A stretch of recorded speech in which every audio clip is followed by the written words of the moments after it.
মাজতে 90 বছৰীয়া বুঢ়ী এগৰাকী কোৰ্টত ডিভোৰ্স বিচাৰি গৈছে জাজে ডাইৰেক্টে খুদিছে আইতা আপোনাৰ বয়স কিমান বোলে বোপাই 90 মান হল কৈছে 90 বছৰ বয়সত আপোনাক ডিভোৰ্স লাগে কাৰণটো কি বোলে অতি একদম মাৰাত্মক কাৰণ কেনেকুৱা এই মানুহটোৰ লগত আৰু মই এক মুহূৰ্ত থাকিব নোৱাৰো মানুহজন ক'ত আছে কোৰ্টত দেখুৱাইছে বেলেগ এটা কোণত হাতত লাখুটি এডাল লৈ বুঢ়া মানুহ এজন বহি আছে হাত কপি আছে নাৰ্ভৰ প্ৰব্লেম গ্ৰহ নক্ষত্ৰ গছ বন যত যিমান আছে সবৰে আমাৰ জীৱনত অৱদান থাকিব পাৰে আমাৰ কাৰণে দেৱতা হ'ব পাৰে কিন্তু আৰাধ্য কোন হ'ব ইষ্ট কোনজন হ'ব পিপলায়নে নিবি নৱসিদ্ধ সংবাদত নিমি ৰজাক কৈছে ঈশ্বৰ চিনাকি কৰাই দিছে চাওক কিমান সুন্দৰ সৃষ্টি স্থিতি প্ৰলয়ৰ হেতু জিতু দেৱ পৰম ঈশ্বৰ তান্তবিনে নাহি কেৱ স্বপ্ন জাগৰণ জিতু গভীৰ নিদ্ৰাত সমাধিত সাক্ষী ৰূপে থাকন্ত সাক্ষাৎ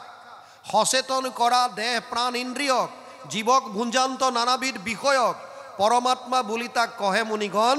এহিটো পৰম তত্ত্ব জানিবা ৰাজন এটা বৈঠকত আমি শুনি পেলাই গ্ৰহণ কৰিব পৰা ক্ষমতা কেৱল 45 মিনিট সেইকাৰণে স্কুল কলেজৰ পিৰিয়ডবিলাক 45 মিনিটৰ হয় 45 মিনিটৰ এটা পিৰিয়ড হয় আপোনালোকে কেতিয়াবা চাইছেনে নাই তাৰপিছত বিষয় বেলেগ শিক্ষক বেলেগ কিন্তু ঈশ্বৰৰ কথা অকমান বেলেগ হয় হুকদেৱে 7 দিন 7 ৰাতি কৈ আছিল আৰু পৰীক্ষিত 7 দিন 7 ৰাতি শ্ৰৱণ কৰি আছিল শৰ্ত আছিল এটা দুইজনৰ কোনো এজনে পানী এটুপিও গ্ৰহণ কৰা নাছিল একো জলপান নকৰাকে দুইজনে এজনে কৈছে এজনে শুনিছে কিন্তু বৰ্তমান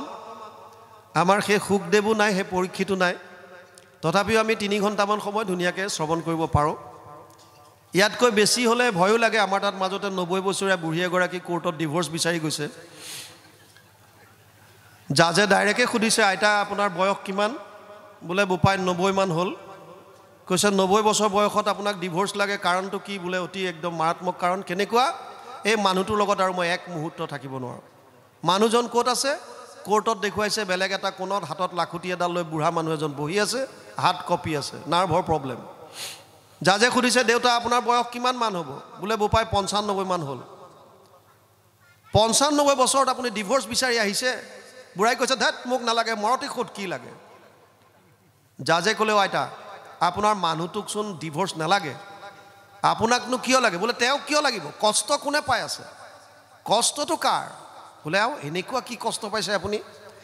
বোলে মানুহটোৱে মোক যিমান গালি খপনি পাৰে মই সব শুনো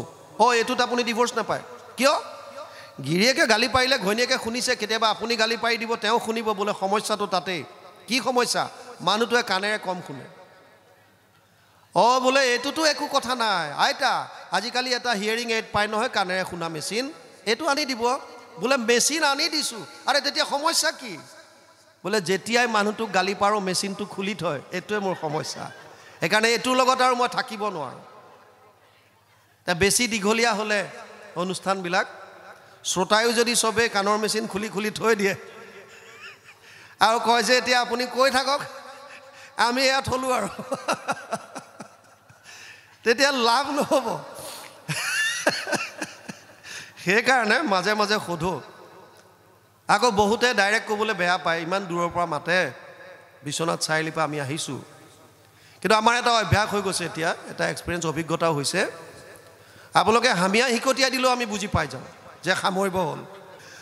প্ৰহ্লাদে কৈছে বিষ্ণুৰ চৰণ স্মৰণত পৰে পুৰুষৰ লাভ নাই কিয়নো বিভিন্ন দেৱতা আছে অকল কৃষ্ণৰ কথা কিয় ক'লে চাওক বৰ্তমান সমাজতো এইটোক লৈ বৰ্তমান চলি আছে দেৱতা আৰু আৰাধ্য বা ইষ্টদেৱ কোন হ'ব আমাৰ জীৱনত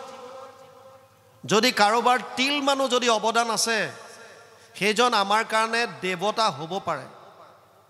মোৰ জীৱনত মোৰ মাতৃৰ অৱদান আছে মাতৃ দেৱ হ'ব মোৰ জীৱনত পিতৃৰ অৱদান আছে পিতৃ দেৱ হ'ব মোৰ জীৱনত গুৰুজনাৰ অৱদান আছে আচাৰ্য দেৱ হ'ব মোৰ জীৱনত দেশখনৰ অৱদান আছে জননীৰ লগত তুলনা কৰিছে জননী দেৱ হ'ব গ্ৰহ নক্ষত্ৰ গছ বন যত যিমান আছে সবৰে আমাৰ জীৱনত অৱদান থাকিব পাৰে আমাৰ কাৰণে দেৱতা হ'ব পাৰে কিন্তু আৰাধ্য কোন হ'ব ইষ্ট কোনজন হ'ব পিপলায়নে নিবি নৱসিদ্ধ সংবাদত নিমি ৰজাক কৈছে, ঈশ্বৰ চিনাকি কৰাই দিছে। চাওক কিমান সুন্দৰ। সৃষ্টি স্থিতি প্ৰলয়ৰ হেতু যিটো দেৱ, পৰম ঈশ্বৰ তান্তবিনে নাহি কেৱ, স্বপ্ন জাগৰণ যিটো গভীৰ নিদ্ৰাত, সমাধিত সাক্ষী ৰূপে থাকন্ত সাক্ষাৎ, সচেতন কৰা দেহ প্ৰাণ ইন্দ্ৰিয়ক, জীৱক ভুঞ্জান্ত নানাবিধ বিষয়ক, পৰমাত্মা বুলি তাক কহে মুনিগণ, এহিটো পৰম তত্ত্ব জানিবা ৰাজন। আৰাধ্য কোনজন হ'ব তেতিয়াহ'লে? সৃষ্টি স্থিতি প্ৰলয়ৰ যিটো হেতু, মানে যিজনৰ কৃপাত এই কোটি কোটি ব্ৰহ্মাণ্ডৰ সৃজন হৈছে, যোনে কোটি কোটি ব্ৰহ্মাণ্ডত থকা সমস্ত জীৱৰাশিক পালন কৰিছে, আৰু যাৰ কটাক্ষত এই কোটি কোটি ব্ৰহ্মাণ্ড নষ্ট হৈছে।